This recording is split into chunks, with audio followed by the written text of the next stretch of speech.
సికింద్రాబాద్ లో గులాబీ జెండా ఎగరాలని పిలుపునిచ్చారు బీఆర్ఎస్ ఎంపీ అభ్యర్థి పద్మారావు గౌడ్. 10 ఏళ్లలో ప్రభుత్వం చేపట్టిన అభివృద్ది సంక్షేమ పథకాలను ప్రజలకు వివరించారు. గత ఎన్నికల్లో వచ్చిన మెజారిటీ కంటే ఈ ఎన్నికల్లో ఎక్కువ మెజారిటీ రావాలన్నారు ఎమ్మెల్యే ముఠాగోపాల్. హైదరాబాద్ లోని ముషీరాబాద్ నియోజకవర్గంలో బీఆర్ఎస్ సమన్వయకర్తల సమావేశంలో స్థానిక బీఆర్ఎస్ నేతలు భారీ సంఖ్యలో పాల్గొన్నారు.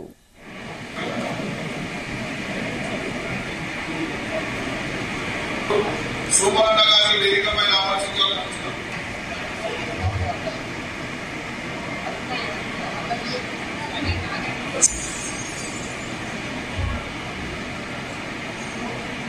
జై తెలంగాణ. గెలిపించుకోవాలని అంటా ఉన్నాం. వాళ్ళంతా కష్టపడుకుంటే ఈ డైస్ మీద మనం ఇక్కడికి వస్తుంటే అది ఎవరు చెప్తున్నారు. గోపాలనే చెప్తాడో అనుకున్నా, గోపాలన కూడా చెప్తలేదు. వీళ్ళందరి తరఫున నేను మీకు చెప్తా ఉన్నా, తెలంగాణ ఉద్యమకాలం నుండి కూడా మీరంతా కూడా ఏ జిల్లాకు పిలిపించినా వరంగల్ కానీ, నల్గొండ కానీ, ఆదిలాబాద్ కానీ, కరీంనగర్ కానీ, తెలంగాణ జిల్లాలు అన్నింటిలో పాల్గొని దాదాపు 14 సంవత్సరాల ఉద్యమాలు చేసి రాష్ట్రాన్ని సాధించుకున్నాం. నాకు అనిపిస్తుంది, ఇంట్లో కొన్ని మాట్లాడుతున్నాం, వాళ్ళు మీటింగ్లో చెప్తే వీళ్ళందరూ మన ఇబ్బంది పడతారు అని చెప్తలేను. 14 సంవత్సరాలు పోరాటాలు చేసి తెలంగాణ రాష్ట్రాన్ని తెచ్చుకున్నాం కదా, ఈ పార్లమెంట్ ఎన్నికల్లో అసెంబ్లీ అనేది మనకు పెద్ద అనిపిస్తుంది. నాకైతే విచిత్రం అనిపిస్తుంది.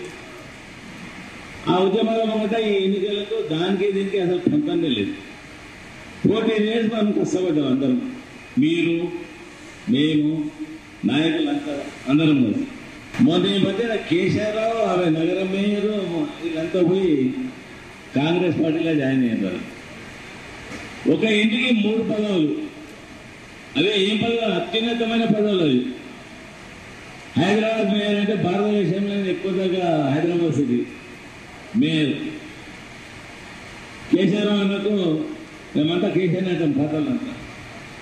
2 సార్లు రాజ్యసభ మెంబరు.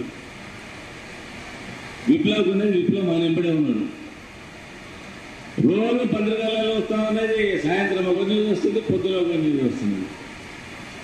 ఆఖరికి నా పక్కకు కూడా గోపాలను కూడా పోతుందని చెప్పింది. నేను ఒక్క ఎమ్మెల్యేని వదిలిపెట్ట అందరు పోతున్న ఉంటారు.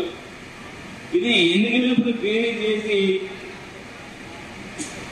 మమ్మల్ని 70 ఒక బాలమ్మ